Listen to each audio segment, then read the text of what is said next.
At the other end are the poorer, often newer teams, whose entire budget for the season wouldn't pay the catering bill at McLaren. It's certainly a small budget by Formula One standards, but I think there are 2 or 3 teams in our position who really have to watch the pennies and also have to cut back on certain areas that you would normally want to spend money on to do it properly. But it's just a fact of life in Formula One that for new teams and for teams which are trying to establish themselves, you have to run at a budget level which you can realistically achieve, rather than what you'd ideally love to have, because the sponsorship isn't thick on the ground whenever you're towards the back of the grid, certainly in the bottom half of the grid, and certainly while you're still establishing yourselves.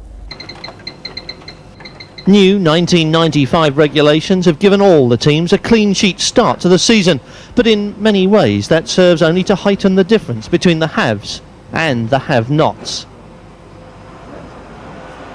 We would have still done it, we would have still come in, but there may have been more areas where we were behind.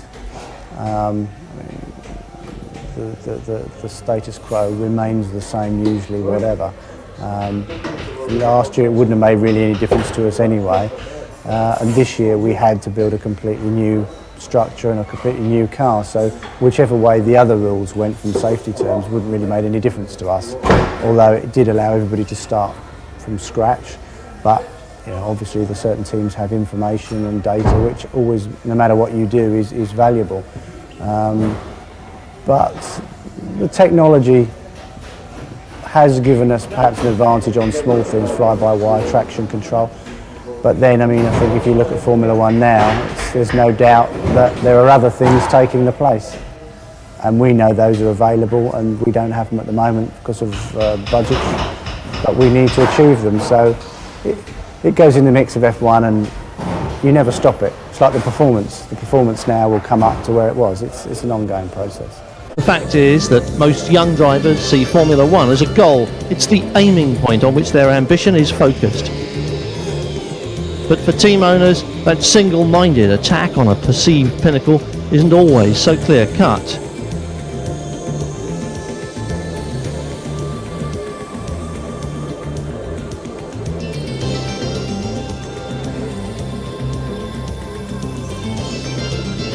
Not every one of them dreamed of this moment, owning their own team.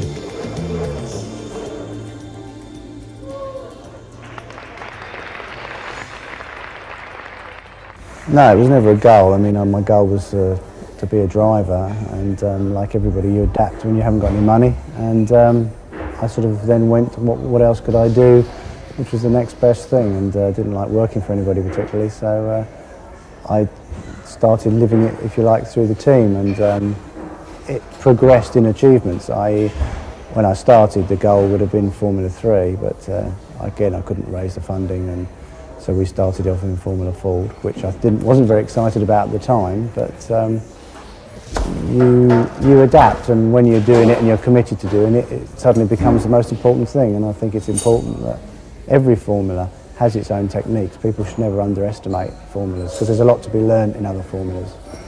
Pacific are at the Noah's Ark end of the pit lane, where everything comes in twos. Big teams have 5 of everything. Engines, race cars, gearboxes, you name it. But Pacific have got 2 cars, 2 engines, 2 gearboxes and 2 bob. It's no secret that last year, in our first year in Formula One, we didn't qualify, of course, for 11 of the 16 races. But we were operating on a budget of around about $5 million. And that's a figure which the vast majority of teams don't believe that it was possible to run on when you're buying your engines and all the rest of it. But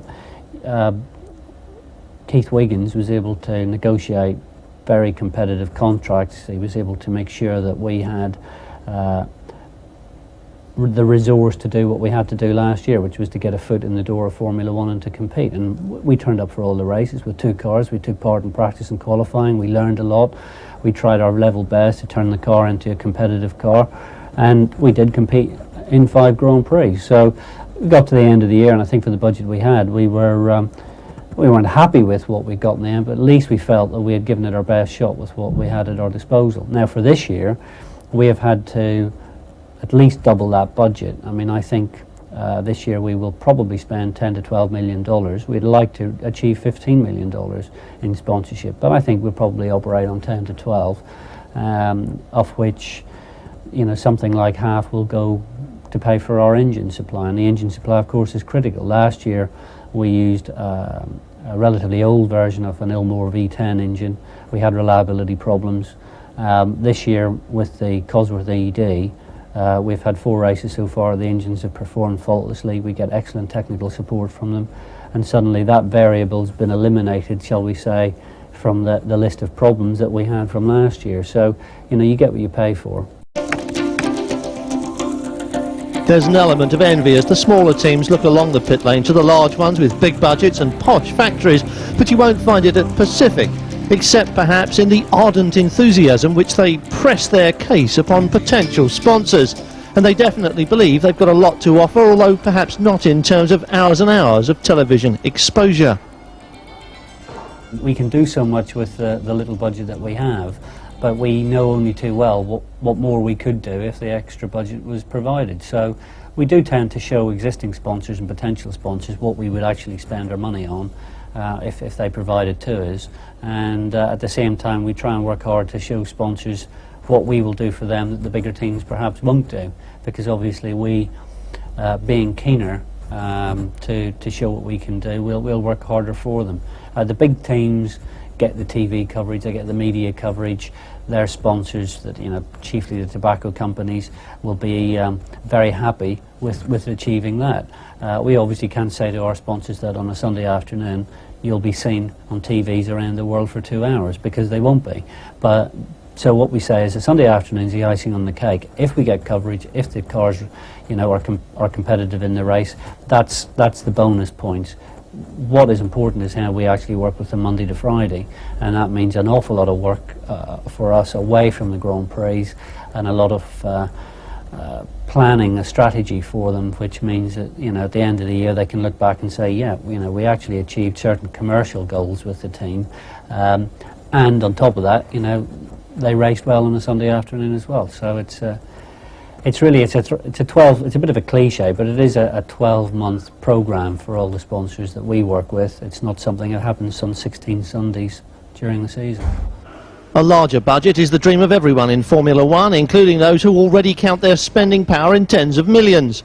On their present budget, Pacific couldn't afford to buy a full year's supply of new training shoes for McLaren. But that kind of pit lane perfection is beyond their ambitions, even with a major sponsor.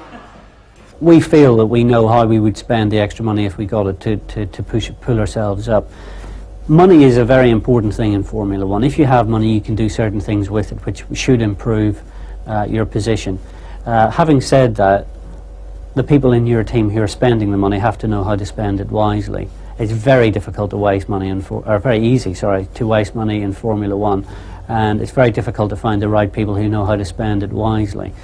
Spending money wisely is not the object of the exercise. Formula One's like war. If you have to worry about how much it's all costing, you've lost. And for a team like Pacific, who've climbed the success ladder from Formula Ford upwards, going through every intermediate series, winning championship after championship, the harsh realities are sometimes hard to accept. Having been used to being respected and successful at what we've done, then I would say last year was a bit of a culture shock. I think not qualifying was something I never even contemplated, but you know, people say, oh, you underestimated Formula One, and we didn't underestimate it, we just, logic said we couldn't be there. So we did it with whatever means we had, which was greatly under what was required. And we knew that, but we weren't going to get anywhere by just talking about it. So I think I had to adapt, but it hasn't really bothered me. I mean, we're just on a mission, and that's the way it is, you know. Pacific are indeed on a mission, and part of that mission is to collect the necessary funds to do the job properly instead of just getting by. An extra $10 million would make the world of difference, and they know exactly what they'd spend it on. We like to have 4 cars instead of 2, because with 4 cars you can have a car which is totally dedicated to a testing program. You've got a T car, so that, say, if what happened to us at the Spanish Grand Prix this year, where Andrea Montermini had a gearbox problem just before the race and wasn't able to start. If we had a T car, You know, he could have jumped in that. So you'd have 4 cars instead of 2. You'd also have a bigger supply of spares. We are, to some extent, marginal in spares in some areas. That's not to say if we had an accident we couldn't rebuild a car. I mean, of course we could, but you cut back on certain areas. So you'd have, for example, 2 fully built rear ends of cars, gearboxes, rear suspension and that, with you at Grand Prix, so that if you have a gearbox or a problem or an accident which involves rear end damage, you can build the whole rear end back onto the car and have that as a spare component. You would develop a much bigger research and development program. You can spend a lot of time in wind tunnels, and for the bigger teams that obviously is a big advantage. They can spend literally weeks and weeks and weeks in the wind tunnel every time of the year. We have to really pick and choose when we do go into Myra's wind tunnel. We use the Motor Industry Research Association wind tunnel up at Nuneaton. So we have to pick and choose when we go in there. And when we go in, it's kind of very important we use each day absolutely to the full, because we don't have the resource to keep coming back ad infinitum. You would do a lot more testing. I mean, so far after 4 Grand Prix, we have only done 1 day shakedown testing at Snitterton. We haven't been to Estoril for a week. We haven't been to Silverstone running around, week in, week out. You would develop a testing program, and that means fuel and tyres and spare parts and the expenses of going and renting the circuits and that. So if we were given that extra investment from sponsorship, the whole picture at Pacific would change, because we'd suddenly be able to afford the things which the bigger teams take to some extent for granted, and we'd be able to develop ourselves into a much more aggressive Formula 1 team.